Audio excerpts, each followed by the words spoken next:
ඔය අම්මලා තාත්තලා හිතාගෙන ඉන්නවා ළමයිට කන්න බොන්න දුන්නාම අඳින්න පළඳින්න දුන්නාම ඉස්කෝලේ යවුවම පන්ති යවුවම ඔක්කොම හරි කියලා.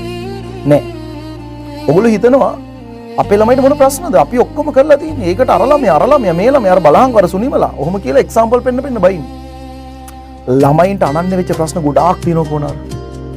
දැන් මම දැක්ක එකපාරක් කෙල්ලක් මේ සීදි විනාසා ගන්නවා ලිඳේ පයින්නවා පාන්දර කොල්ලත් එක්ක මෙසේජස් වගේක් ගිහිල්ලා ලියුමක් ලියලා කෙල්ල පයින්නවා ලිඳට ලියුමේ තියෙනවා මේ මම මැරෙනකොට අම්මයි තාත්තයි මුකුත් වග කියන්න දෙයක් නැහැ කවුරුත් වග කියන්න ඕනේ නැහැ මගේ හිතේ ලොකු දුකක් තිබ්බ මට මේක කියන්න කවුරුත් හිටියේ නැහැ මම මැරෙනවා ලබනාත්මෙත් මගේ රත්තරන් අම්මයි තාත්තයි මගේ රත්තරන් අම්මයි තාත්තයි වෙන්න ඕනේ කියලා මං කියනවා කොහොනාර ඒ අම්මයි තාත්තයි මේ කෙල්ලගේ ඊළඟ ආත්මෙත් අම්මයි තාත්තයි වුණා ආයෙත් ලිඳේ පයින්නවා ආයෙත් ලිඳේ පයින්නවා දරුවට ප්‍රශ්නයක් කියන්න බැරි නම් අම්මයි තාත්තයි එක්ක ඉතින් දරුවට ඇහුම්කම් දෙන්න ඕනේ මං කියන්නේ වෙන මොකුත් නෙවෙයි ඉතින් දෙමව්පියෝ කරන ලොකුම මෝඩකම තමයි අපි ළමයට ඔක්කොම කරනවා මුන්ට මොන ප්‍රශ්නද නෑ ළමයින්ගේ ලෝකේ ළමයින්ට අනන්නේ ප්‍රශ්න තියෙනවා අපිට ඒව පොඩි වුණාට ළමයිට ඒව ලොකුයි මං ආදරෙන් ඉල්ලා හිටිනවා මේක අහගෙන ඉන්නවා කවුරු හරි අම්මා කෙනෙක් තාත්තා කෙනෙක් වැඩි හිටියේ කරුණා කරලා දරුවන්ට ඇහුම්කම් දෙන්න